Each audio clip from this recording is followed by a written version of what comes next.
우리 김, 미역, 다시마 이런 해조류들에는 암세포 성장 억제하는 힘도 있고 세포를 자살시키는 그런 효과도 있어요. 그리고 항염증 작용이 있고 또 하나 우리가 해조류에서 생각할 수 있는 부분이요. 김, 미역, 다시마 해조류의 항암 효과는 어떤가요? 우리 김, 미역, 다시마 이런 해조류들에는 대개 가장 많은 게 다당류가 많아요. 그래서 이제 그 중에서 보면 알긴산이나 후코이단이 가장 많은 걸로 되어 있죠. 그리고 우리 해조류 속에는 그 미네랄로 중요한 요오드가 있잖아요. 요오드는 이제 갑상선 기능을 관여하잖아요. 그래서 요오드 같은 경우는 사실은 많아도 문제가 되고 너무 없어도 문제예요. 그래서 이제 내륙에만 있는 나라에서는 요오드가 부족해가지고 갑상선 암이 잘 오고 갑상선 기능 저하가 오잖아요. 그래서 요오드를 얻을 수 있는 가장 좋은 게 이제 이런 해조류, 김이나 미역, 다시마가 되겠고, 또 여기에는 보면 뭐 비타민이라든지 식이섬유 그리고 폴리페놀, 그 다음에 비타민 A 계통인 카로티노이드 이런 부분들이 다양한 성분들이 있어요. 그럼 이제 암하고 관련돼서 이제 어떤 이제 이런 해조류가 효과가 있느냐 보면 이제 면역세포 기능 강화가 저는 가장 제 1번이라고 생각을 해요. 면역 기능을 특히 우리가 이제 NK 세포 쪽에 저는 이제 포커스를 맞춰서 그 해조류로 개발한 제품들을 쓰고 있거든요. 직접적인 항암 작용으로는 암세포 성장 억제하는 힘도 있고 세포를 자살시키는 그런 효과도 있어요. 그리고 항염증 작용이 있고. 또 하나 우리가 해조류에서 생각할 수 있는 부분은 항암제를 투여하거나 방사선 치료할 때 부작용을 줄일 수 있는 효과가 있어요. 그래서 항암할 때나 방사선 할 때 이런 해조류를 좀 익혀서 먹으면 조금 더 도움이 될 수가 있습니다. 해조류의 항암 효과를 입증하는 논문이나 동물 실험도 있나요? 여기 해조류도 많은 논문들이 나와 있죠. 근데 마침 우리 국내 논문이 하나 나온 게 있더라고요. 보니까 그 브리티시 저널 오브 뉴트리션 해가지고 이건 영국 잡지에 실린 건데 2009년 12월 달에 나온 거더라고요, 이게. 그래서 이제 이런 그 해조류를 가지고 유방암 위험도를 체크를 한 게 있어요. 근데 이때 나온 게 보니까 김하고 미역하고 비교 데이터가 나왔어요. 비교. 김이 좋으냐, 미역이 좋으냐. 근데 여기에서 나온 자료는 김이 좋은 걸로 나왔어요.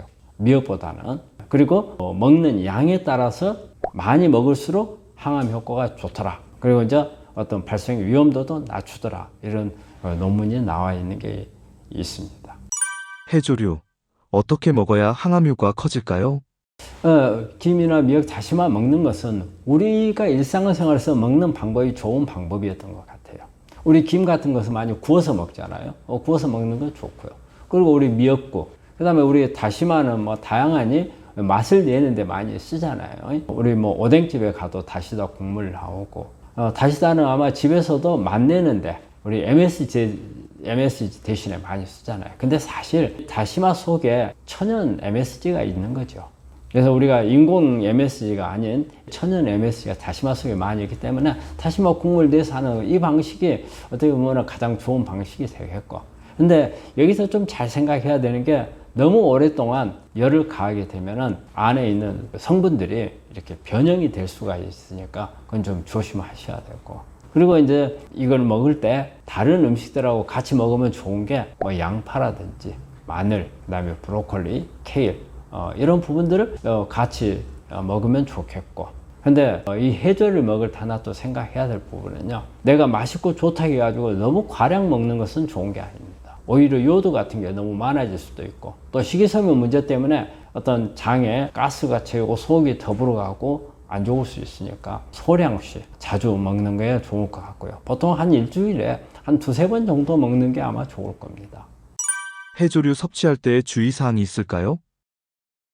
우리가 이제 이런 해조류를 먹을 때 우리가 아무 생각 없이 먹는 경우가 많잖아요. 그리고 우리 한국 사람들하고는 친밀한 음식이 되는데, 이제 좀 생각해야 될 부분이 너무 많이 먹었을 때는 요오드가 너무 많다는 거예요. 요오드가 많이 들어오게 되면 오히려 갑상선 기능 항진이라든지 이런 부분들도 올 수도 있고, 그래서 적정량이 들어와야 되기 때문에 요오드 과잉에 대해서 한번 좀 생각해 봐야 되겠고, 그리고 이게 해조류이기 때문에 나트륨, 소금이 많을 수가 있거든요.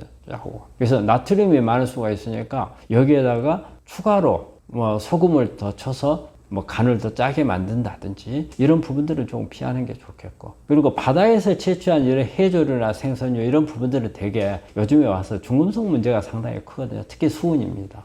그래서 너무 많이 먹었을 때는 이런 중금속이 내 몸에 들어올 수도 있다. 이 부분을 좀 생각을 하셔야 될 것 같아요. 그리고 이제 소화기 문제가 있어요. 특히 이제 소화 기능이 좀 안 좋은 분들은 안에 가스가 많이 채이고 하는 이런 증상들이 나올 수가 있기 때문에 양을 잘 조절을 해가지고 적은 양으로 이렇게 드시면은 소화 문제도 특별한 게 없이 먹을 수 있으니까 이런 부분들을 좀 조심하면 좋을 것 같아요. 해조류의 항암 효과를 극대화할 수 있는 방법이 있나요? 해조류하고 해조류 속에 다당류가 많이 들어있거든요. 이 다당류가 이렇게 십자각과 식물들하고 같이 만났을 때 상당히 효과가 올라가는 걸로 되어 있거든요. 그래서 마늘, 양파, 브로콜리, 양배추, 부추 이런 부분들하고 같이 먹으면 시너지 효과가 날 수 있고요. 그리고 우리가 보면은 미역국 보면은 된장 많이 들어가잖아요. 콩하고 같이 먹는 것도 상당히 좋습니다. 그리고 요리를 할 때 올리브유라든지 이런 기름류를 조금 넣으면은 흡수율이 높아지죠. 그리고 또 강황하고 이렇게 같이 먹는 것도 상당히 효과가 있다고 글이 돼 있어요. 그래서 이런 부분들이 같이 먹으면 도움이 되는 음식이 되겠습니다. 구독자님께서 댓글로 남겨주신 질문입니다. 우리 최수님 씨께서 보내주신 건데요. 산양류를 말씀하셨네요. 산양류 분말 먹어도 될까요? 유방암 수술한 지 7개월 됐어요. 이게 이제 우유 계통은 사실 논란이 많은 겁니다. 어떤 데는 보면은 아주 좋게 평가가 되어 있기도 하고 또 어떤 데는 아주 안 좋은 평이 되어 있는 부분들도 있는데 저는 우리 환자분들한테 그렇게 말씀을 드립니다. 우리 우유 속에 들어있는 게 이제 카제인 성분이거든요. 이 카제인이 소화가 잘 되는 사람이 있고 소화가 안 되는 사람이 있어요. 이 카제인을 소화를 못 시키는 사람들이 문제가 됩니다. 이 못 시키게 되면 이게 덩어리가 분해가 안 돼서 대변을 빠져나가 버리면 좋은데 약간 완전 분해가 안 되고 불완전 분해가 되는 거죠. 근데 이놈들이 장 점막을 자극을 많이 합니다. 그래서 장에다가 염증을 많이 일으키죠. 그럼 결과적으로 면역이 떨어지게 돼 있어요. 왜냐하면 이게 염증을 일으키면 우리 몸 안에 있는 면역 세포들이 이 염증 때문에 장으로 다 몰려요.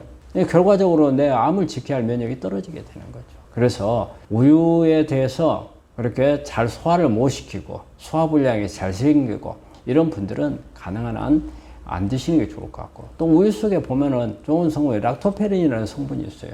이거는 면역을 높일 수도 있고 그래서 좋은 성분도 될 수도 있어요. 그렇지만 이게 이제 그 카제인 문제가 되면은 이런 부분들이 전부 어떤 좋은 성분들의 효과가 다 무산이 돼버리는 거죠. 그리고 또 너무 과량을 먹었을 때 우리가 산양유를 어떤 식으로 사용을 했는지는 모르겠지만 이 안에 들어있는 어떤 성장 호르몬이 들어있다든가 아니면은 어떤 포화지방산이 들어있다든가 이런 부분들이 있을 수 있으니까 그런 부분도 고려 대상은 좀 돼야 된다고 생각을 해요. 그래서 내가 너무 우유를 좋아하고 또 우유가 잘 맞고 하는 경우 저는 항상 그냥 발효한 우유 제품을 먹는 게 오히려 좋지 않나 그걸 권하거든요. 그런 게 이제 요구르트라든지 요거트 이런 것들 있잖아요. 치즈 이런 것은 그런 분들한테는 좋을 것 같아요. 근데 이걸 소화를 제대로 못 시키는 분들은 저는 그것도 좀 피하는 게 좋다고 설명을 해요. 왜냐하면 이게 요거트나 이런 데서 보면 카제인이 완전하게 분해가 다 되지는 않거든요.